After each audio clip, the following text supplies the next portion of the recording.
Halo kita, halo, selamat datang kembali di channel Hobi Kidal. Di video kali ini aku kasih judul Nantang atlet puas dengan skor Afrika. Apa itu skor Afrika? Itu adalah sebutan buat badminton mania. Ketika poin kita atau ya pokoknya poin salah satu dari tim itu terpaut jauh angkanya dari skornya lawan. Kalau sekarang main rally gamenya 21 mungkin, atau biasanya sih yang disebut dengan skor Afrika itu di bawah 11. Biasanya sih kalau kalah jauh terus kan atletnya jadi males ya untuk main.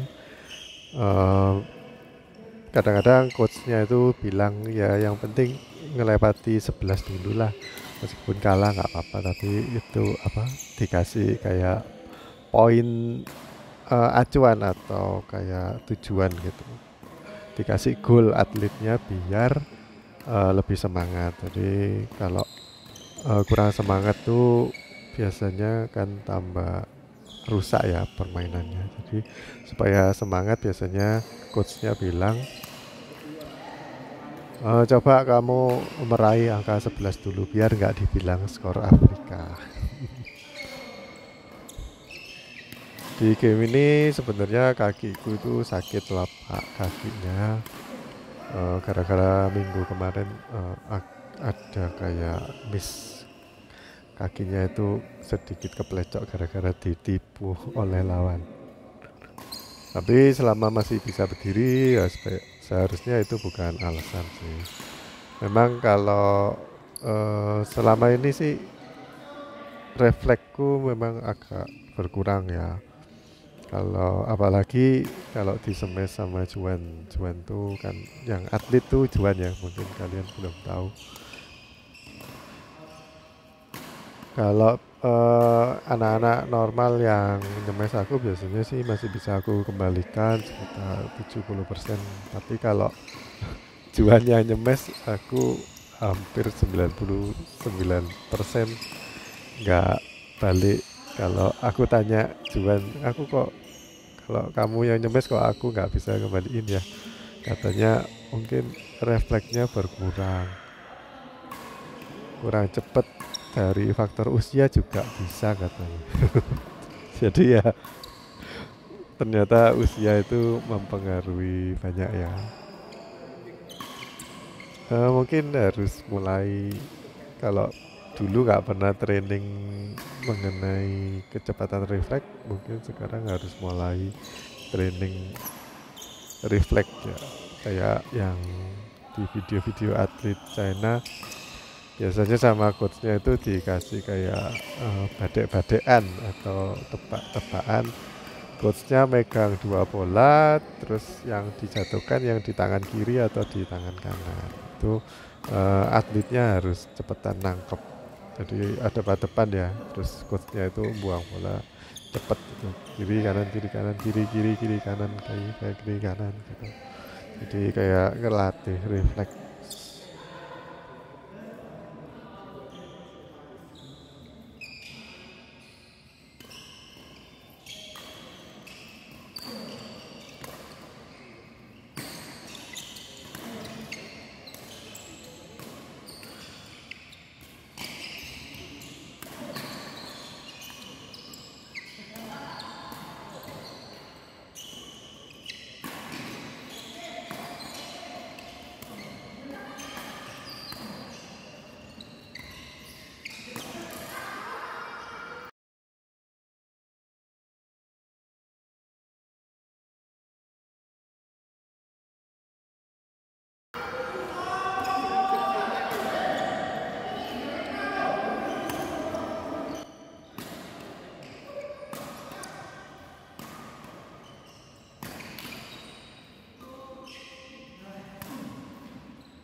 Akhirnya pecah sudah telurnya. Skor 8-1.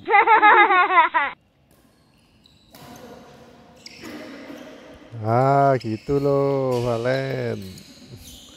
Kamu kalau nggak usah ngincer salah satu, tapi kasih penempatan-penempatan aja. Kalau kamu tahu lawanmu hebat ya, kamu nggak usah kasih ke dia terus.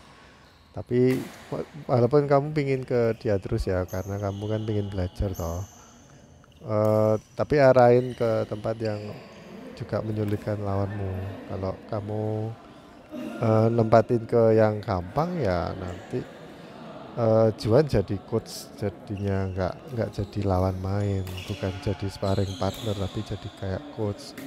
Kalau coach tuh biasanya kan nggak geraknya nggak banyak toh. Terus kamu yang dikocai belakang, depan, kiri, kanan. Nah, jangan jadi kayak gitu. Kamu mesti kasih bolanya itu ngatur-ngatur. Nah kayak gini itu bagus. Nggak usah selalu ngincer ke Lydia.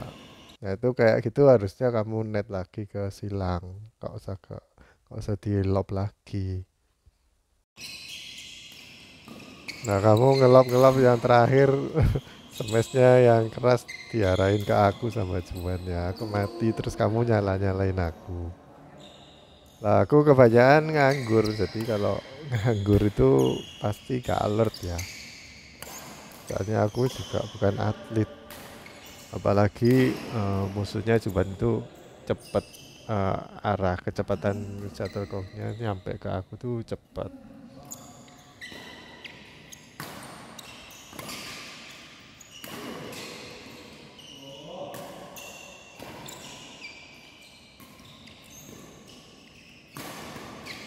Nah ini salahnya siapa yo?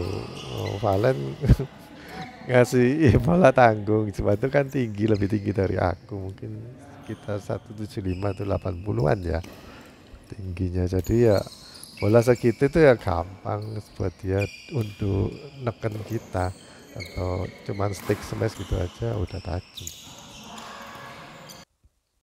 Maksudku tuh kamu banyain kayak gini loh. Nah itu kan bikin Juan kaget terus melangkah lebih jauh kan. Walaupun pada akhirnya aku tetap kehilangan poin ya, tapi nggak apa-apa soalnya Juan paling nggak kan nggak diam di satu tempat. Kalau kamu cuman lurus-lurus gitu aja, Juan enak balikinnya gampang. Nah kayak gitu tuh bagus, kasih depan lagi, kasih net. Ini kan aku kasih bola setengah biar bingung yang ngambil nanti Juan atau Lydia, tapi diambil Lydia terus mati ya. Itu caranya kita dapetin poin tuh ya kayak gitulah. Kalau lawan kita itu mainnya bagus, misalkan kita Lydia juga bagus ya mainnya, jadi kalau lawannya bagus-bagus, eh, kita harus cari cara untuk bisa ya, yang penting nggak usah menang dulu, yang penting kita dapat poin berapa sebanyak-banyaknya lah, semampu kita. Tapi caranya itu ya dengan lebih kreatif untuk tempat-tempatin bola, nggak cuman lurus-lurus aja, di smash balikinnya lurus terus. Kamu coba di blok atau dikasih silang gitu, kan lebih sulit ya lawannya. Dan aku lihat Juan itu juga ngefur kok. Kalau ada bola tangguh gak langsung di smash, tapi kadang-kadang diangkat. Bola out juga diambil kok. Terus satu hal lagi, kalau memang lawan kita itu kayak nggak ada matinya ya, itu memang tekniknya mereka itu bagus dan secara skill juga bagus. Lalu eh, kalau ada yang digendong pasti lebih banyak cover sih yang lebih bagus. Tapi kalau secara strategi ya, kamu mau menang, maksudnya lebih banyak dapat poin tuh di mana? Caranya gimana? Ya caranya kamu adu mereka. Kalau waktu mereka posisinya kiri kanan, kamu banyak kasih ke tengah-tengah. Terus kalau bolanya dari mereka tanggung, kamu pura-pura mau nyemes tapi taruh ke drop shot. Terus jangan drop shot lurus, pasti gampang ngambilnya. Drop shotnya tuh ke tengah-tengah ke daerah T situ, atau drop shot silang.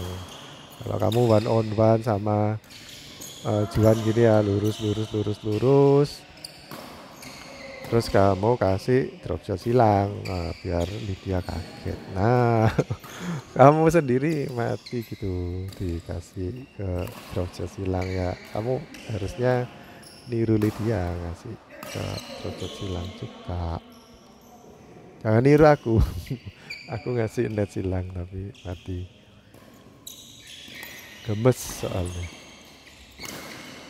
Terus nggak selalu ngadu, itu nggak selalu dikasih ke tengah-tengah ya. Kalau posisi mereka depan belakang, kamu bisa kasih ke bola setengah lapangan tuh, diantaranya pemain depan dan pemain belakang. Atau mungkin habis kamu kasih ke satu tempat di lawan di kanan, terus kamu kasih ke belakangnya lawan yang tadi nganggur, yang kayak aku tadi ngasih ke belakangnya Lydia ya. Jadi Lydia terus mau mundur, tapi Juan juga mau cover, jadi mereka ragu-ragu. Waktu kemarin aku partneran sama Juan juga kayak gitu sih, ada 2 kali aku miskomunikasi ya, memang nggak pernah komunikasi. Sewaktu main kita nyantai, soalnya lawannya beda jauh skornya, jadi meskipun kita kehilangan poin juga gak apa-apa, jadi gak terlalu komunikasi. Tapi ada miss juga, itu karena diadu sama lawan. Nah, mungkin bukan maksudnya ngadu ya, tapi ditempatin ke tengah-tengah waktu aku mau ngambil forehand, dan Juan juga posisinya forehand. Kita bingung siapa ini yang mau ngambil. Aku udah mau ngambil, mau aku ambil keras, tapi biasanya kan Juan yang cover. Aku mau ngambil, dia juga nunggu, aku juga nunggu, jadi mati. Terus waktu di posisi backhand juga aku mau ngambil, Juan juga mau ngambil, jadi ragu-ragu, mati lagi di belakang semua matinya. Jadi nggak selalu harus matinya di depan ya. Untuk mengadu lawan itu ada banyak cara, kalian cari-cari sendirilah caranya, lebih kreatif lagi untuk nempatin bola, jangan kayak Valen. Dan kemarin Juan tuh juga bilang ke Valen ya, kalau kamu pas ada Juan datang, itu Valen mau latihan nyemes, tapi Juan disemes terus sama Valen sampai Valennya capek sendiri. Katanya Juan, gak apa-apa kamu gitu aja dulu, Juan juga kayak gitu. Lawannya nggak ada matinya, tetap usaha terus, nanti lama-lama jadi lebih bagus mainnya. Jadi itu salah satu tips ya dari atlet, meskipun kamu beda jauh secara skill atau secara teknik, tetap berusaha aja, nanti lama-lama dapat feelingnya, terus juga dapat pengalaman juga. Pengalaman tuh menurutku berguna, lebih berguna daripada skill. Soalnya kalau kalian tetap main badminton sampai tua ya, sampai sekitar umur mungkin 60 masih bisa ya main badminton, nanti kondisi fisik kamu kan pasti berkurang ya. Habis main 1 kali pasti udah capek, terus apanya sakit. Yang aku lihat teman-temanku udah banyak yang pakai deker lutut, terus lengannya juga sering pakai deker. Ya memang faktor usia itu mempengaruhi. Terus kayak kemarin Juan juga bilang ke aku kan, refleksnya jauh berkurang karena usia. Itu memang nggak bisa dipungkiri sih. Kalau kalian lihat The Daddies masih main tapi nggak pernah kayak juara 1 lagi, ya itu karena memang refleksnya udah berkurang, nggak bisa ini ya nututi sama pemain yang mudah-mudah. Tapi kalau ditinjau dari pengalaman, pengalaman tuh apa sih ya, pengalamannya itu kalau misalkan situasi kayak gini, cara menghadapinya bagaimana, terus buang bolanya itu kemana. Kalau lawan tuh kayak gini, biasanya nempatin kemana. Nah itu kan jauh lebih berharga daripada kalian eh, nambahin power kayak biar skillnya naik ya, terus latihan power dan lain-lain. Itu juga penting sih, tapi kalau eh, lebih banyak variasi biar kamu dapat pengalamannya. Misalkan mainmu cuma ngelob terus smash lurus dan apa kayak cuma naruh-naruh bola gitu aja, itu kurang banyak variasi menurutku. Nanti kamu nggak tahu waktu udah tua itu, nanti nggak tahu lawannya kayak gini mestinya diapain, soalnya kamu nggak pernah nyoba. Sejauh ini aku merasa kalau main keras-keras itu juga nggak terlalu apa efektif untuk menghasilkan poin ya. Kadang-kadang malah aku taruh-taruh aja, nanti mungkin di video berikutnya ya, yang waktu aku partneran sama Juan, nanti kalian bisa amati sendiri bahwa mainnya itu aku nggak selalu harus ngemes, tapi cuma naruh-naruh bola aja bisa dapat poin. Badminton itu sebenarnya apa sih? Ya badminton itu kan main shuttlecock yang terbang, nggak boleh nyentuh lantai kan, jadi tetap harus berada di atas atau di langit. Kalau yang daerahnya kena shuttlecocknya jatuh di lantai, berarti dia yang kalah. Ya intinya cuma gitu aja sih, walaupun kamu mengembalikannya kemana aja bebas, gak ada aturan apapun. Terus mau nanggung atau enggak ya nggak apa-apa, asal kamu bisa antisipasi atau bisa mengembalikan. Dan selama ini aku rasa pukulan-pukulanku juga banyak yang nanggung, tapi aku tahu kalau oh aku nanggung ini, jadi aku udah tahu. Biasanya kalau nanggungnya di sini, lawan tuh bakal ngemes kemana itu aku tahu. Makanya kalau aku di smash itu kebanyakan bisa aku kembaliin, soalnya aku tahu kemana arahnya bola yang tanggung itu. Biasanya di smash ke arah mana itu aku tahu, walaupun mungkin nggak kembali ya bolanya, tapi paling nggak ngenai raket lah. Meskipun melenceng jauh, tapi paling nggak udah tahu arahnya bola itu di mana. Ya kemarin waktu aku bolo atau partner sama Juan, itu lawannya ada Stanley sama Valen. Waktu di game pertama kita mainnya kan sistem yang lama ya, pindah bola. Itu mereka dapat kosong dan kita 15, berarti udah pindah lapangan. Nah, masa kalian dapetin 1 poin aja nggak nggak bisa gitu. Kembali lagi yang aku tadi bilang, sebenarnya kan permainan badminton tuh jaga shuttlecock ini jangan sampai itu mati di daerah kita kan, jangan sampai shuttlecocknya itu jatuh di lantai kita. Makanya kita lihat atlet-atlet itu kan sampai doser-doser ngambilnya, atau apa, sliding, untuk mencegah biar shuttlecocknya itu nggak sampai nyentuh di lantainya. Ya mirip-mirip kayak voli pantai gitu. Di game kemarin tuh lumayan seru sih, soalnya rally-nya itu panjang-panjang. Ya aku nggak sempat ngitung, tapi panjang kok itu. Aku sendiri yang sebenarnya nggak kebagian banyak bola pun udah capek, soalnya harus jaga kan. Walaupun kalian nggak dapat bola, tetap harus jaga ini biar lapangannya itu nggak kosong gitu. Jadi kayak formasi itu penting, kamu perlu pelajari itu formasi, terus kapan kamu ngambil, kapan kamu lepas, biarin partnermu yang ambil. Terus juga jangan terlalu gegabah ya. Eh, Kalau ada kesempatan terus mau nyemes aja bawaannya, padahal mungkin partnermu tuh belum siap, atau lihat-lihat lokasinya partnermu dulu baru kamu melancarkan serangan. Serangan itu juga ada arahnya, jangan selalu lurus-lurus aja, yang penting keras gitu, jangan kayak gitu. Jadi alasan kalau kamu dapat skor Afrika itu sebenarnya bukan murni dari skill kamu bisa main badminton atau enggak ya.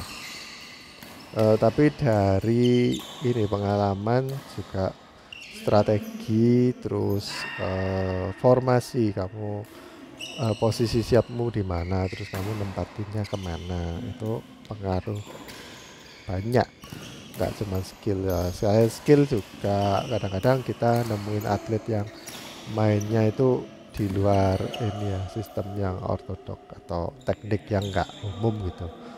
Kayak pemain Denmark itu kan suka pakai yang pukulan yang noleh ke belakang gitu. Kalau pemain Indonesia kan kebanyakan cuman pakai yang di daerah punggung gitu. Tapi kalau pemain Denmark kan kayak ya mirip kayak gerakannya tenis sih.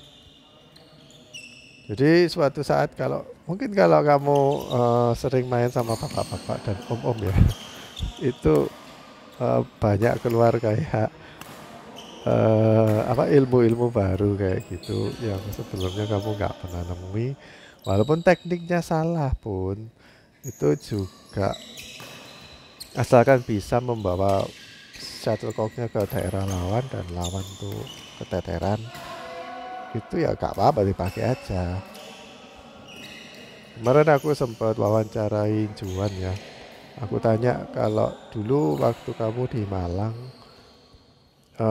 waktu belajar badminton dan teknik-tekniknya yang dulu diajarin itu, waktu di Bandung eh, dirubah nggak teknik-teknik untuk mukulnya, misalkan gripnya itu kayak gini, terus kalau ngambil backhand di depan, di belakang, terus ngambil kayak backhand lob atau backhand smash gitu, eh, ada perbedaan nggak secara teknik grippingnya?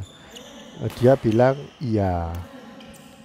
Jadi kalau dulu diajarinya kayak gini, terus ada kayak improvement.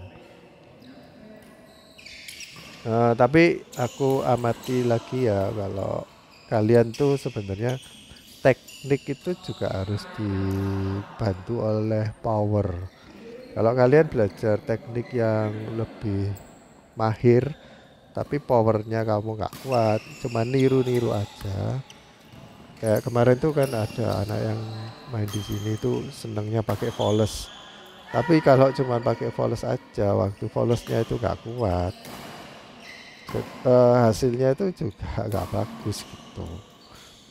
Dia cuma mengamati orang main kayak gitu, terus caranya pakai voles, terus ditiru. Tapi kan kekuatan volesnya juga nggak sama, jadi nggak boleh jadi kayak gitu. Ya kasarannya itu kayak gini ya, kamu itu eh, melukis, tapi melukis yang gayanya kayak Picasso gitu, abstrak lah, kasarnya abstrak. Tapi itu nggak ada nilainya, soalnya kamu kalau disuruh melukis yang naturalis atau yang sesuai dengan aslinya, itu kamu nggak bisa kan. Berarti kamu cuman kayak anak kecil yang gambar ngawur. Jadi teknik basic itu harus dikuasai dengan baik dulu, baru kamu bisa ke tingkat lanjut nanti, pukulan atau tekniknya bisa dirubah sesuai dengan keadaan lengan. Kalau lengannya nggak kuat tapi pakai tekniknya yang mahir, yang cuma pakai volley aja, ya pasti hasilnya juga kurang baik. Kita itu kan kadang-kadang kepinginnya instan ya, lihat oh atlet tuh pakai kayak gini, misalkan kamu ke lihat YouTube itu gini loh caranya backhandnya Debbie Susanto. Oh, ada itu judulnya kayak gitu. Terus kalian niru-niru kayak gitu. Oh, di Debbie mainnya itu kayak gini, berarti aku harus kayak gitu. Ya belum tentu juga cocok sama kamu, sama tanganmu cocok kayak gitu. Mungkin karena Debbie ini volumenya udah kuat, atau mungkin lengannya udah kuat ya, jadi pakai teknik kayak gitu bagus. Tapi kalau kamu yang nggak pernah latihan terus niru cuman teknik atau gerakannya ditiru, ya belum tentu hasilnya kayak Debbie. Jadi sekali lagi, walaupun secara skill ya kamu itu nggak ini, secara skill levelnya itu kurang, itu belum tentu kamu bisa kalah. Ya kalau tentu kalah itu gak apa-apa, tapi maksudku nggak jelek-jelek amat lah, nggak sampai Afrika skor. Waktu kemarin aku lihat di YouTube juga ada yang pemain Thailand yang nggak tahu, kalau orang-orang sini komennya itu namanya Ping Ping gitu, tapi bukan, namanya bukan Ping, tapi masih muda. Terus kalau nggak salah masih umur 16. Terus lawannya itu udah umur 20 lebih. Yang komentator bilang badannya itu kayak muscle-nya belum build. Di kocak sana sini ya mungkin lebih cepat ini ya. Kalau secara stamina dan nafas itu pasti lebih kuat sih, soalnya lebih muda jauh. Cuman ini untuk bergerak cepat dan powernya itu masih kurang katanya yang uh, ngasih ini komentar. Tapi bukan berarti kalah loh. Ya memang kalah waktu itu, teman, skornya itu beda tipis kok sama yang lebih senior. Oh ya, satu lagi ya, atau dua lagi. Jadi waktu aku kemarin lihat di YouTube-nya coach itu bilang kalau posisi siap gitu kadang cuman selisih 30 atau 40 cm gitu, itu pengaruh banget loh. Jadi harus berada di tempat yang tepat, benar-benar tepat, harus presisi. Terus nempatin bolanya juga harus presisi.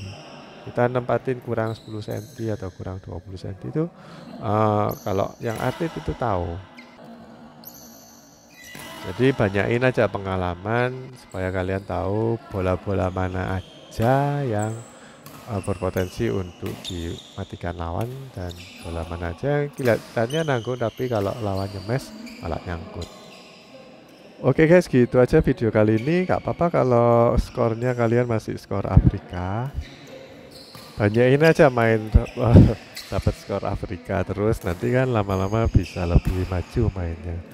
Kalian mungkin perlu lawan yang lebih bagus dari kamu biar kamu bisa belajar. Oke guys, sampai jumpa di video berikutnya. Dadah.